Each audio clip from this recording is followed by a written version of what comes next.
Cuba kalau kita perhati dunia ni terhad sangat. Dah hak banyak lagi hak dia boleh rasa, dia boleh nikmati selepas mati. Semasa dia hidup dia tak nampak. Anak dia, siapa-siapa dia buat kebajikan, tak serah. Semua merasa belaka kalau lepas mati. Sebab itulah kata Allahu khair itu. Allah khair itu. Hak selepas mati itu lebih bermakna lagi. Siapa belaka? Hak selama ni tak ada. Siapa belaka? Rasa belaka, nikmat belaka. Hak dalam dunia terhad, terbatas, tak boleh go tu, tak boleh go ni, tak boleh. Tapi pasal tak nampak saat ni itulah. Tak nampak. Waktu kadang-kadang jadi kita puasa susah. Kalau tak boleh bui dalam dunia ni, puasa tak ada dah lah. Tidak gitu sepatutnya. Orang Islam mana tak boleh gitu. Dia kena anggap lebih baik lagi hak di sisi Allah, lebih bermakna lagi. Dia boleh merasa belaka. Kalau semasa dalam dunia ni tak ada mana tu, hak pahala-pahala tak nampak. Hak pahala-pahala kebajikan kau, anak dia untuk buat gapo-gapo tak serah. Hak serahnya hak dunia. Tapi hak dunia tu tak boleh. Tak boleh nak makan, tak boleh nak minum, tak bebas. Sakit perut dan macam-macam. Terhad. Tapi kalau akhirat tak ada terhad. Semua boleh berlaku. Itulah maksud Allahu khair itu. Kalau dalam dunia nak setakat mana sangat. Kalau kita ingat hak tu, ada akidah tu, selesai, tenang, boleh terima gapo-gapo. Apa lagi mati biasa. Kalau mati tu bunuh, kena bunuh pun tak ada gapo juga. Bahkan dia merasa lebih betul lah kesepahan ini. Ini sebenarnya pegangan orang Islam. Allahu khair.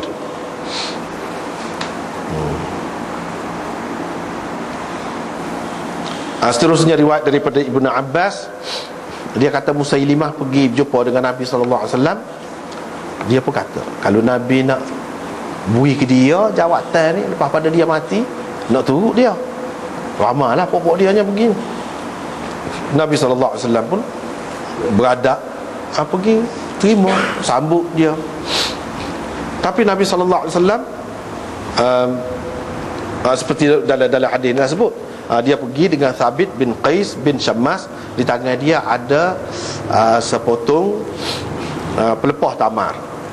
Pergi berdiri situ, dia pun tu kata, kalau kamu minta hak ni tak ada rega lah. Pelepah tamar tu kan, tak ada rega. Bukan nak kata tukar pun tidak tukar sebenarnya.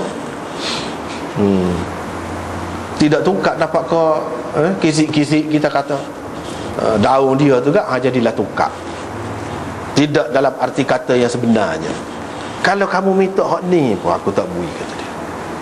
Aku tak akan bui, dan aku tidak akan melanggar keputusan Allah berkenaan denganmu. Dia sudah tahu dah. Dia kata begitu. Yang ni sudah ada dah keputusan Allah berhubung dengan Musailimah. Kalau aku bui pun, kalau kata Tuhan kata tidak gitu, jadi apa tujuan? Nak jaga hati kau, kita kata nak melera kau, tak ada faedah. Kalau kata bui pun tak boleh juga, moga Tuhan tidak kehendak gitu.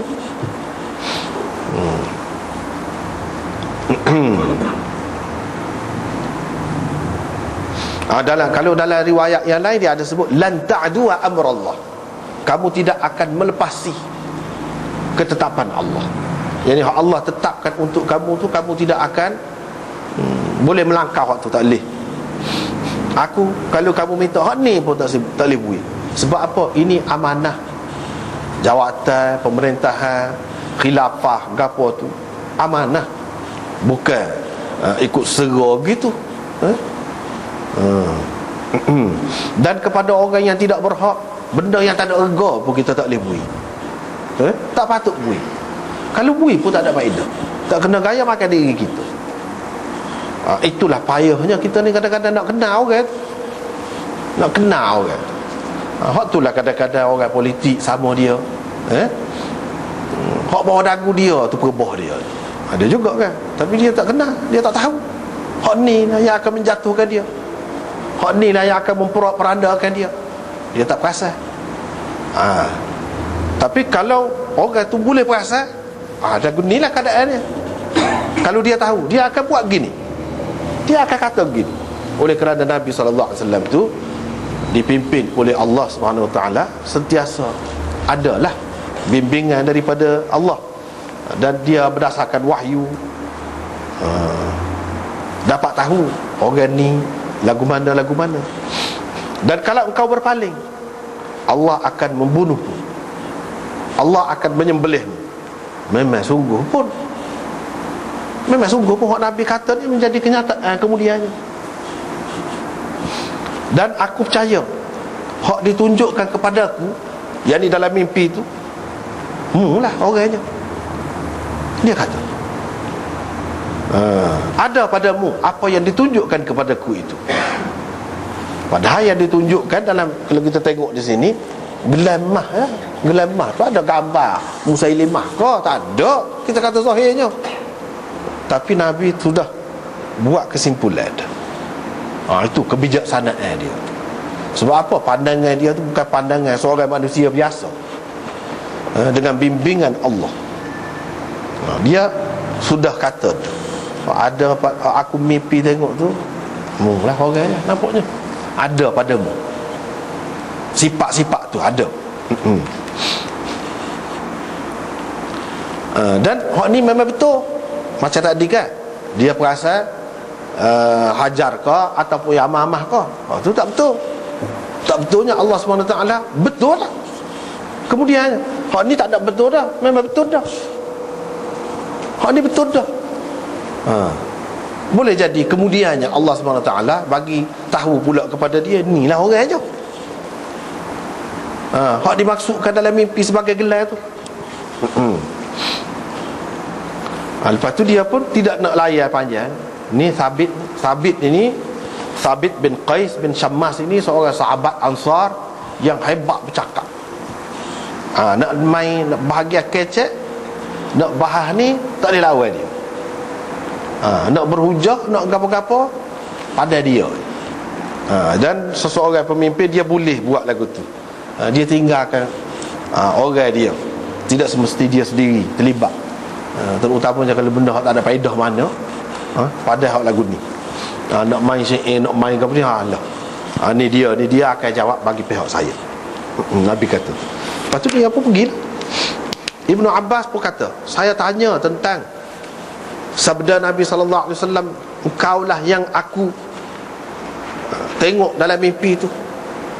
Abu Hurairah menceritakan kepadaku, dia kata Nabi SAW bersabda gini-gini. Hak itulah hak dia tengok, gelar emas di kiri kanan tangan dia. Gelar emas. Hadis ini juga menunjukkan pada ketika tu emas ni orang lelaki tak boleh pakai. Sebab di peringkat permulaan tidak gini. Tapi Nabi SAW rasa tak senang kan, tak suka kan. Apa kalau benda tu tidak haram, apa dia tidak suka. Daripada sini kita tahu bahawa pada masa ni emas telah pun diharamkan untuk orang-orang lelaki. Jadi bila ada di tangan Nabi, dia rasa tak sedap lah. Merasa tak sedap lah, merasa susah hati lah.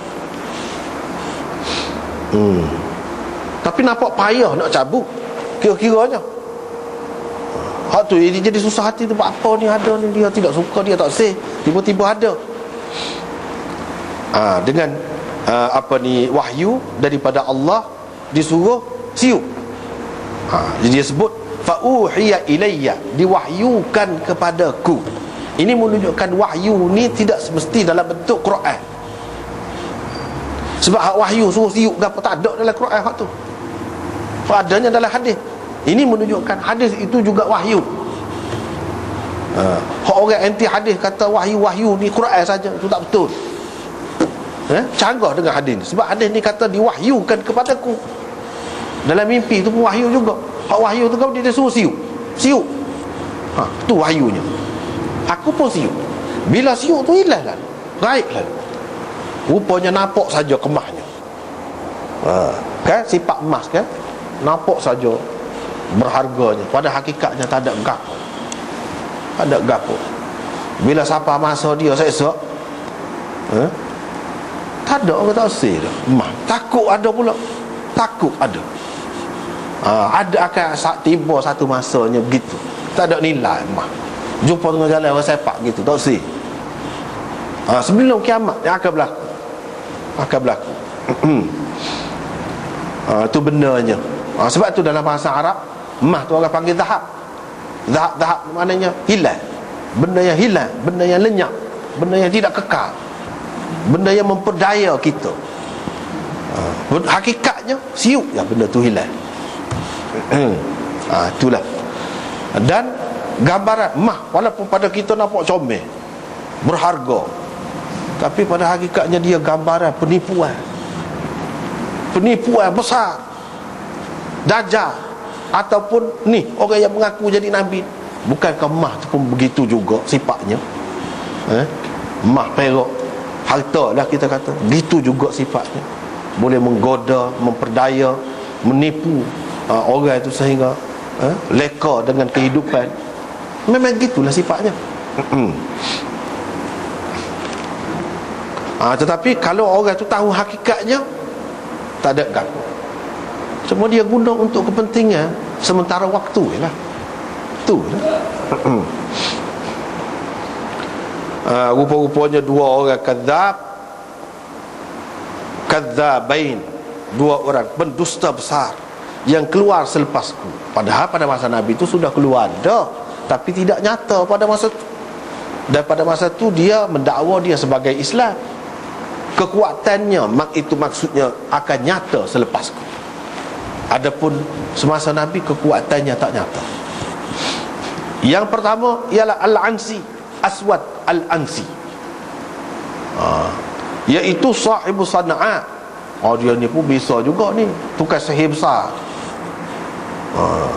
Dia pakai itu semua, anggap dia panggil ni tudung muka. Orang tak apa nak boleh kenal dia.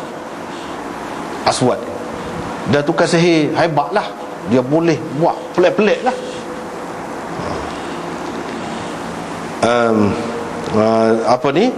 Setelah wakil Nabi yang bernama Badan di sana terbunuh,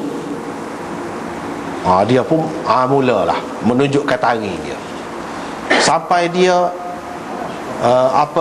merampas, ambil bini Badan, sahabat Nabi, buat jadikan sebagai gundik dia, sebagai bini dia. Namanya Marzubanah. Peranan Marzubanah itulah yang membawa kepada kematian dia. Sebab apa? Kalau tidak, payah nak masuk. Beribu orang jaga dia, kawal dia. Nak boleh masuk ke tempat perlindungan dia tu bukan main, susah. Aswad ini. Lepas tu selain daripada tu, dia ni tukar sihir. Tetapi sahabat-sahabat Nabi ni orang yang cekal. Termasuklah seorang sahabat yang bernama Fairuz. Namanya Fairuz. Dia pakat dengan Marzubanah tadi. Pakat rancang masa mana dia ni duduk dalam bilik, gapo dia cerita, dia semua Marzubanah royak. Rancang lah. Lepas tu dia korek rumah ni daripada rumah juga. Korek. Buat lubang lah. Lubang. Tu usaha tu nak pergi bunuh Aswad itu.